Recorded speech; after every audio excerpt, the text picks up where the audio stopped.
tout cela pour remercier le Saint, béni soit-il, de toutes parts, comme il est écrit. Remercier le nom d'Hachem Ibidem. 10. Et un certain homme l'a trouvé. Cette section traite du rôle de la providence dans la vente de Yosef aux Égyptiens et illustre notre incapacité à interpréter les événements et leurs relations causales comme positifs ou négatifs, puisque nous ignorons leur rôle dans le plan préétabli de Dieu. La pertinence de ce passage, la vente de Yosef comme esclave et son ascension subséquente du statut de prisonnier à celui de commandant en second de l'Égypte font allusion à notre capacité à prendre le contrôle de la réalité physique et à triompher de nos désirs les plus bas, libérant ainsi nos âmes. La force d'accomplir cela est éveillée en nous par la lumière libératrice enflammée par ces versets kabbalistiques. En outre, nous devenons plus conscients de nos perspectives limitées sur la vie, en particulier lorsque les épreuves frappent. Tout comme l'emprisonnement de Yosef était une situation difficile et tragique qui s'est finalement transformée en triomphe, nos afflictions peuvent être transformées en conquête si nous sommes dans un état de conscience éclairé, c'est-à-dire la prévoyance et la sagesse nécessaires pour voir au-delà des circonstances immédiates. L'illumination est ainsi éveillée en nous par les leçons et la lumière émise par les lettres lumineuses de la langue hébraïque qui apparaissent dans ce passage. 102. Un homme le trouva, et voici qu'il errait dans les champs. L'homme l'interrogea en disant, « Que cherchais-tu » Béréchit 37 2.15. Il est écrit plus haut, « Et Israël dit à Joseph, tes frères ne paissent-ils pas le troupeau à Sichem? Viens, et je t'enverrai vers eux. » Ibidem 13. Pourquoi le parfait Yaakov, qui aimait Joseph mieux que ses autres fils et qui savait que ses frères le haïssaient, leur a-t-il envoyé Joseph? Il répond, parce qu'il savait qu'ils étaient justes, il ne s'est pas méfié d'eux. Le Saint, béni soit-il, a provoqué tout cela pour exécuter le décret qu'il a fait à Abraham dans l'alliance, entre les pièces. 103. Nous avons trouvé dans les livres anciens qu'il était impératif que les fils de Yaakov aient la maîtrise de Yosef avant qu'il ne descende en Égypte, car s'il y était allé avant qu'il ne le domine, les Égyptiens auraient régné sur Israël à perpétuité, et Israël n'aurait pas pu partir. Par conséquent, il arriva que ses frères furent les maîtres de Joseph et le vendirent comme esclave. Ainsi, lorsque Joseph fut couronné roi d'Égypte, Israël régnait sur eux tous. En effet, ils ont obtenu la maîtrise de Joseph, le roi, le vendant comme esclave. C'était comme s'ils avaient régné sur les Égyptiens eux-mêmes. Cela a affaibli le pouvoir égyptien et a permis à Israël de se libérer. 104. Venez et regardez. Joseph était l'alliance surnaturelle, Yosod Zahir-Ampin, et tant que l'alliance, Joseph, durait, la Shechina vivait en paix au sein d'Israël. Une fois que Joseph, l'alliance surnaturelle, a disparu du monde et a été vendue comme esclave, l'alliance, la Shechina et Israël sont tous partis en exil. Ceci a été expliqué en relation avec le verset, un nouveau roi se leva sur l'Égypte, qui ne connaissait pas Yosef Shemo 2.8.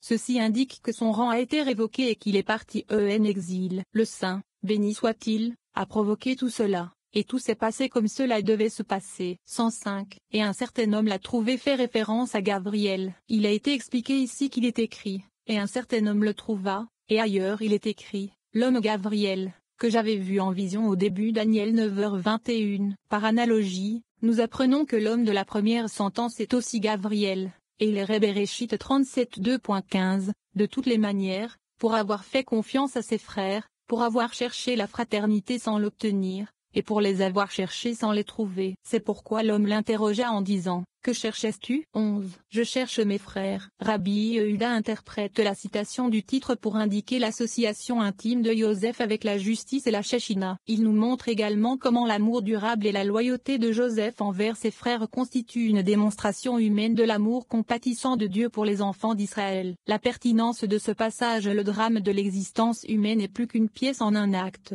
Il s'agit d'une production qui s'étend sur plusieurs vies, où les crédits et les débits s'accumulent en fonction de nos actions. Par conséquent, pardonner à ceux qui nous ont fait du mal n'a rien à voir avec l'autre personne. Selon la Kabbale, les personnes qui nous font du mal dans la vie sont des messagers. Tout ce qui nous arrive est le résultat de nos actes antérieurs. Les conséquences de nos actions finissent par revenir par l'intermédiaire des autres, afin de nous aider à progresser et à nous corriger spirituellement. La force de faire preuve de compassion et de pardon, même lorsque nous pensons qu'il n'est pas mérité, est stimulée par les mots de ce passage.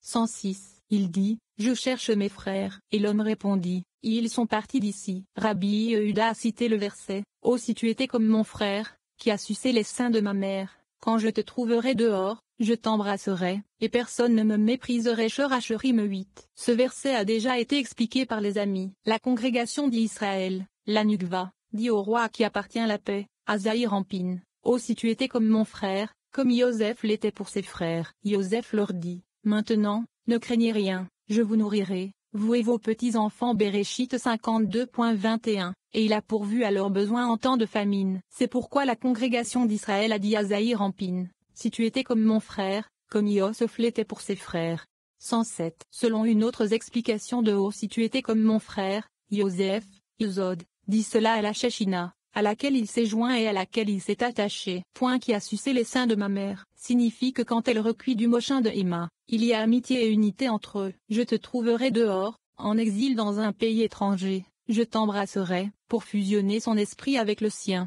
Et personne ne me mépriserait, bien que je sois dans un pays étranger. 108. Venez et voyez, bien que les frères de Yosef n'aient pas agi comme ses frères lorsqu'il est tombé entre leurs mains, il était un frère pour eux lorsqu'ils sont tombés entre ses mains. C'est ce que l'on comprend du verset. Il les réconforta et leur parla avec gentillesse. Béréchit 52.21. Il leur parla avec gentillesse de toutes les manières possibles jusqu'à ce qu'ils le croient. 12. Il y a la colère, et il y a la colère. Cette section propose une discussion sur les deux espèces de colère, l'une bénie et l'autre maudite. Rabbi Shimon explique ensuite le rituel de la purification des mains chaque matin, et pourquoi cette sanctification est nécessaire. La pertinence de ce passage. Nous devons parfois exercer un jugement ou une colère qui s'enracine dans l'amour et le partage. La colère positive est une forme d'amour, comme lorsqu'un parent discipline un enfant par souci de sa sécurité. La colère basée sur l'ego, en revanche, crée une énergie négative. Si un parent punit un enfant pour exprimer sa frustration intérieure, cette colère est maudite. Une version de la colère génère l'amour, l'autre crée l'obscurité. Les mots qui révèlent ces vérités nous aident à atteindre la sagesse nécessaire pour gérer la colère enracinée dans l'amour, qui est, par conséquent, béni par la lumière du Créateur. 109. Venez et regardez, et ils se dirent l'un à l'autre, littéralement, un homme à son frère. Béréchit 37.2.19.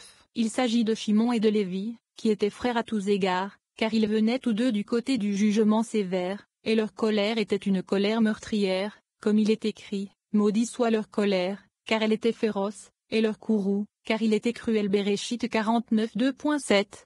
110. Venez et découvrez le secret de cette affaire. Il y a deux sortes de colère. Une sorte de colère est bénie en haut et en bas, et est appelée bénie, comme nous l'avons appris dans le verset. Béni soit Avram du Très-Haut, possesseur du ciel et de la terre. Béréchit 14h19.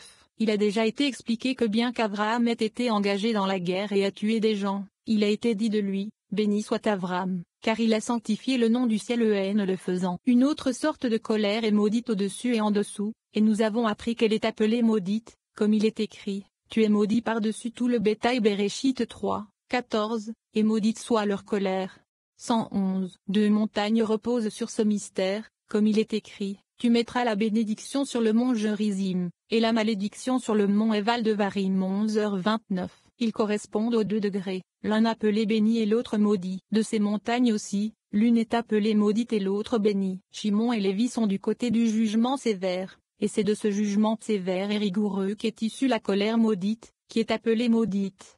112. Venez et voyez, du côté du jugement sévère, la colère se déplace dans 2 directions, l'une bénie et l'autre maudite. De même, 2 fils sont issus de Yitzhak, l'un béni et l'autre maudit, en haut et en bas. Chacun est allé de son côté. L'un habitait en terre sainte, tandis que l'autre était dans la montagne de Séhir, comme un chasseur rusé, un homme des champs. Béréchit 25:2.27. L'un habitait dans un lieu de désolation et de ruine, tandis que l'autre habitait sous des tentes, comme il se doit. 113. Par conséquent, chacun des 2 grades, béni et maudit, va de son côté. Du premier viennent toutes les bénédictions dans le monde d'en haut et d'en bas, toute la bonté, l'illumination, la rédemption et le salut. Du second viennent toutes les malédictions, la ruine, le sang, les déchets, le mal et tout ce qui est souillé dans le monde. 114. Rabbi Shimon a cité le verset, je me lave les mains en toute innocence, c'est ainsi que je contourne ton autel. Hachem Tehilim 26:6. Ceci a déjà été expliqué, mais voici, le mystère est qu'aucun homme au monde n'évite de goûter à la mort la nuit. En conséquence, l'esprit de souillure plane au-dessus de son corps. La raison en est que l'âme sainte le quitte à ce moment-là et, une fois qu'elle est partie, l'esprit de souillure plane au-dessus de son corps, et il est souillé. 115. Lorsque l'âme retourne dans le corps, la souillure s'en va, mais elle reste sur les mains. Ainsi, un homme ne doit pas passer ses mains sur ses yeux, car l'esprit de souillure repose sur eux jusqu'à ce qu'ils soient lavés. Lorsqu'un homme les lave correctement, il est alors sanctifié et appelé saint. 116. Il demande: comment devons-nous nous sanctifier avec le lavage des mains? Il répond que nous avons besoin d'un vase en dessous et d'un vase au-dessus. Pour être sanctifié par le vase d'en haut, le vase d'en bas doit recevoir la souillure de l'impureté et contenir l'eau contaminée, tandis que le vase de haut est utilisé pour la sanctification, comme son eau est versée sur les mains. Celui de haut est béni, et celui de bas est maudit. On ne doit pas vider l'eau impure à l'intérieur de la maison pour que personne ne s'en approche, car les esprits mauvais s'y rassemblent et un homme pourrait être blessé par l'eau impure. 117. Un homme ne doit pas dire une bénédiction avant d'avoir enlevé la souillure de ses mains. Il a été expliqué qu'un homme est dit impur avant de se laver les mains le matin. Une fois qu'il s'est lavé les mains, il est dit pur. Par conséquent, les mains d'un homme ne doivent être lavées que par les mains d'un homme pur, comme il est écrit, et la personne pure fera l'aspersion sur la personne impure. Bamidbar 19h19. Celui qui s'est déjà lavé les mains est appelé pur, tandis que celui qui ne s'est pas lavé les mains est appelé impur. 118. Par conséquent, le récipient d'en haut est pur, et celui d'en bas est impur. Il est interdit de faire un usage quelconque de l'eau impure, il faut la vider là où personne ne doit l'utiliser ou passer dessus. Il ne faut pas la garder dans la maison la nuit, car une fois qu'elle est renversée sur le sol, l'esprit de souillure y demeure et peut causer du tort. Il est sage de creuser un trou sous le sol, où il pourra s'écouler sans être vu. 119. Elle ne doit pas être donnée aux sorcières qui pourraient l'utiliser pour nuire aux gens, car c'est l'eau qui provoque la malédiction. Le saint, béni soit-il, souhaite purifier Israël et rendre le peuple saint, comme il est écrit: je vous aspergerai d'eau pure, et vous serez purs. Yézéchiel 36 2.25.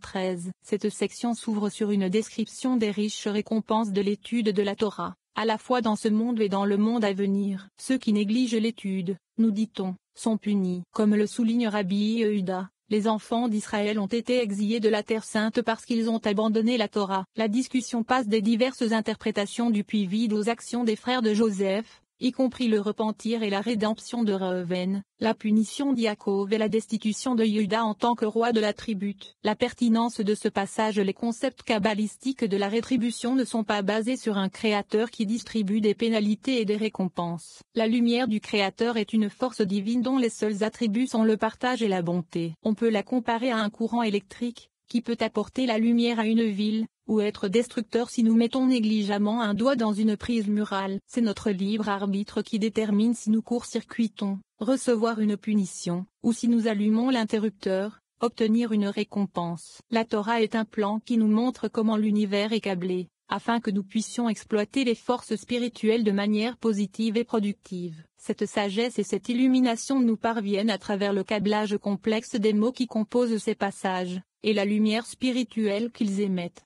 120. Ils le prirent et le jetèrent dans une fosse. Cette fosse était vide, il n'y avait pas d'eau dedans. Bereshit 37 2.24. Rabbi Yehuda a ouvert la discussion avec le verset: la Torah d'Hachem est parfaite, elle restaure l'âme. Teilim 19 2.8. Les hommes doivent s'efforcer d'étudier la Torah autant que possible, car celui qui le fait gagne la vie dans ce monde et dans le monde à venir, et il mérite les deux mondes. Même celui qui s'efforce d'étudier la Torah, mais qui le fait pour des raisons mondaines, mérite une récompense dans ce monde et échappe au jugement dans l'autre. 121. Viens et regarde, il est écrit: la longueur des jours est dans sa main droite, et dans sa main gauche il y a des richesses et des honneurs. Michelet 3h16. La longueur des jours fait référence à la personne qui s'efforce d'étudier la Torah pour elle-même, car elle a la longueur des jours dans un monde de jours longs, signe du monde éternel. Ces longs jours, qui se trouvent dans le monde éternel, sont certainement des jours. Cela signifie qu'ils sont certainement des jours bons et dignes. En outre, il y a la certitude de la sacralité d'en haut, à savoir l'espoir d'une récompense. Un homme qui a confiance en ce monde devrait étudier la Torah avec diligence pour être heureux dans le monde éternel. Et dans sa main gauche, des richesses et des honneurs, car il reçoit une bonne récompense et la paix dans ce monde. 122. Celui qui étudie la Torah pour elle-même constatera que lorsqu'il quitte le monde, la Torah le précède avec des proclamations et le protège des accusateurs qui s'approchent. Lorsque le corps repose dans la tombe, elle le garde, et lorsque l'âme part pour monter à sa place, elle précède l'âme. Beaucoup de portes fermées sont ouvertes devant la Torah jusqu'à ce qu'elle amène l'âme à sa place. La Torah se tient aux côtés de cet homme lorsque les morts sont ressuscités, et parle en sa faveur. 123. Quand tu marcheras, il te conduira, quand tu te coucheras, il te gardera et quand tu te réveilleras, il te parlera. Michelet 6h22. Quand tu